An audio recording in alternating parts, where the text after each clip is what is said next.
Buat kalian udah biasa belajar tajwid dimanapun, di kelas, di sekolah, di TPA, kalian mungkin udah biasa dengar istilah izhar, ikhfa, idgham, tapi kalian udah pernah dengar belum tentang yang namanya naber? Kalau di tempat kalian belajar ngaji itu dibahas tentang naber, kalian beruntung banget karena naber ini termasuk sesuatu yang paling jarang banget dibahas di kelas tajwid atau di tempat-tempat belajar ngaji. Makanya kesalahan banyak banget di seputar umat kita sekarang nih. Orang udah ada yang udah terkenal bacaannya, udah ngajarin ngaji juga, tapi mereka nggak ngajarin naber.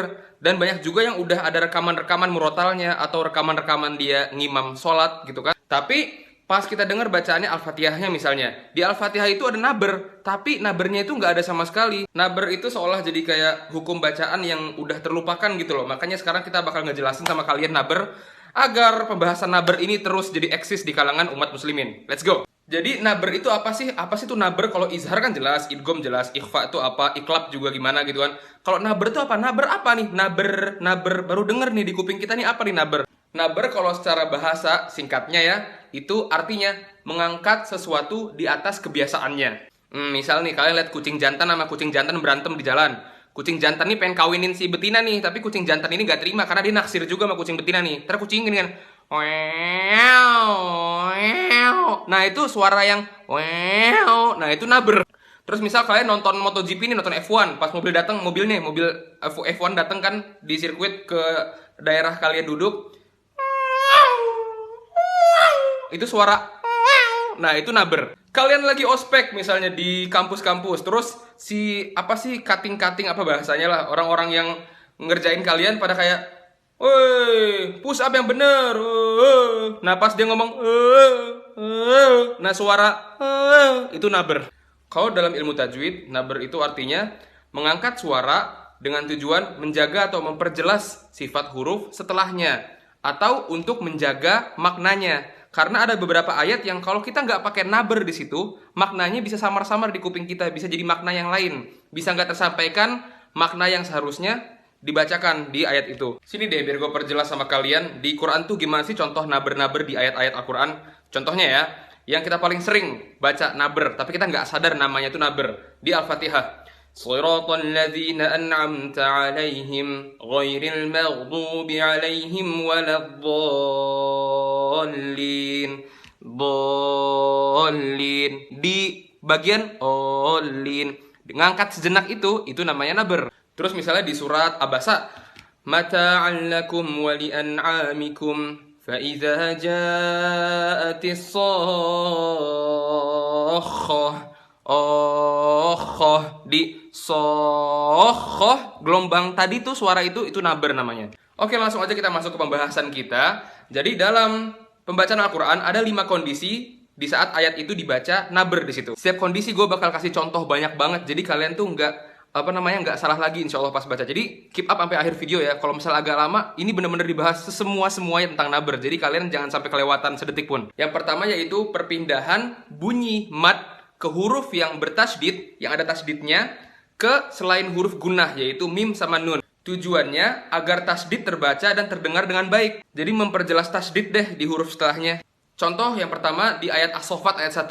Was-saffati saffa, was-saffati saffa. Bukan was-saffati saffa. Kalau gitu kan nggak jelas. Ini setelah so yang panjang tuh yang ada matnya ya, itu fa-nya ada tasdid apa nggak ada tasdid, kan nggak jelas kalau kita baca was-saffati saffa. Apa bedanya sama kalau nggak ada tasdidnya? Was-saffati saffa, kan jadi nggak kedengeran tasdidnya, makanya kasih naber di situ. Wa batsa fiha min kulli dabbah. Nah kayak gitu. Terus di ayat terakhir Al-Mujadalah, la tajidu qauman yu'minuna billahi wal yawmil akhir yuwadduna man haddallaha wa rasulah. Terus contoh terakhir yang tadi di Abasa fa idza ja'atis sakhah. Nah kayak gitu. Kondisi kedua yaitu ketika waqaf. Waqaf tuh berhenti ya. Ketika waqaf di huruf yang ada tasdidnya, yang bertasdid selain huruf gunnah. Ingat ya, kalau gue bilang huruf gunnah berarti nun sama mim. Contoh ayat tentang berbakti kepada orang tua. biar kita berkata-kata yang baik. Fala taqul lahuma uff. Jadi salah kalau misalnya kalian baca fala taqul lahuma uff. Bedanya apa? Karena kan di fa-nya itu, di akhir potongan itu, fa-nya ada tasdidnya. Untuk memperjelas kalau itu ada tasdid, angkat suaranya. Fala taqul lahuma uff. Makanya orang banyak yang pertama-tama belum pernah belajar naber, habis itu dia udah nemuin irama yang enak nih buat ngaji. Bacalah surat Al-Isra. Fala taqul lahuma uff. Padahal harusnya ada nabernya, jadi nggak diperjelas tuh tasdid di huruf fa-nya. Makanya belajar dulu naber sebelum kalian masukin irama. Biar setelah kalian udah tahu tentang naber, irama kalian nggak hancur karena mulai dari nol iramanya. Nah, habis itu di Al-Qiyamah nih, ini sering banget dibaca. Yaqulul insanu yawma idzin ainal mafar. Ainal mafar. Jadi di akhirnya itu kan ada tasdidnya, mafar. Kalian angkat suaranya. Yaqulul insanu yawma idzin ainal mafar. Mafar bukan ainal mafar. Karena itu ada tasdidnya. Beda sama kayak ayat di Al-Qiyamah yang lain yang ro doang, ro sukun gak ada tasdidnya. Kayak kalla la wazar. Kalau wazar emang gak ada tasdidnya, makanya biasa aja. Tapi kalau ada tasdid kayak mafar, angkat suaranya. Terus kalau di surat Al-Qamar, wa kullu amrim mustaqir. Mustaqir. Nah gitu. Ada juga contoh di huruf lam. Fa illam yusibha wabilun fatol. Fatol. Bukan fatol, tapi fatol. Nah sekarang kondisi ketiga nih. Kondisi ketiga itu kondisi yang paling sering banget di Al-Quran. Paling banyak kita lewatin. Dan gak mungkin kita ngaji gak kelewatan nih yang kondisi ketiga ini. Yaitu pada huruf waw dan huruf ya yang bertasdid, yang diawali huruf apapun sebelumnya yang berharokat fathah, domah atau kasroh. Waw ya yang sebelumnya ada fathah, domah atau kasroh. Di ayat kursi, Allahu la ilaha illa huwal hayyul qayyum. Hayyul qayyum. Bukan Allahu la ilaha illa huwal hayyul qayyum. Hayyul qayyum. Tapi hayyul qayyum. Dihentakin sedikit, setengah detik aja dihentakin. Hayyul qayyum. Terus di Al-Fatihah, Iyyaka na'budu wa iyyaka nasta'in. Jadi kalau kalian mau ngasih irama apapun di Al-Fatihah, jangan pakai irama yang dia itu nggak pakai naber. Misalnya Iyyaka na'budu wa iyyaka nasta'in. Bacanya Iyyaka na'budu wa iyyaka nasta'in. Perjelas naber di situ. Contoh di huruf waw, Innallaha huwar razzaqu dzul quwwatil matin. Ini sebelumnya domah ya. Dzul quwwatil matin, bukan dzul quwwatil matin. Enggak. Cara mempraktekkan tasdid di situ, dzul quwwatil matin, dzul quwwatil matin. Faman tatawwa'a khairan fahuwa khairul lah. Tatawwa'a, bukan tatawwa'a, tapi tatawwa'a. Huwallazi yusawwirukum fil arham. Yusawwiru.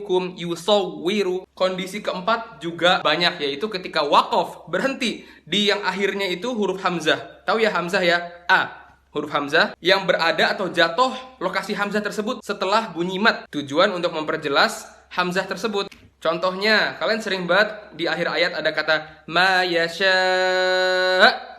Yasha. Kadzalika Allahu yaf'alu ma yasha. Jadi sebelum berhenti sya. Jadi pas ngerem itu udah setelah diangkat suaranya. Yasha. Ma amilna alaihi min su'. Jadi ngeremnya itu bukan bukan yang penting ditahan gitu aja, tapi ditambahin angkat suaranya sedikit, hentak sedikit aja.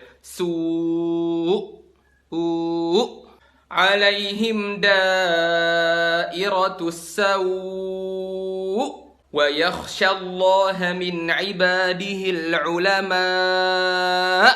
Terus ada ayat lain yang ada kata aulia. Contoh lain di surat Fussilat ya.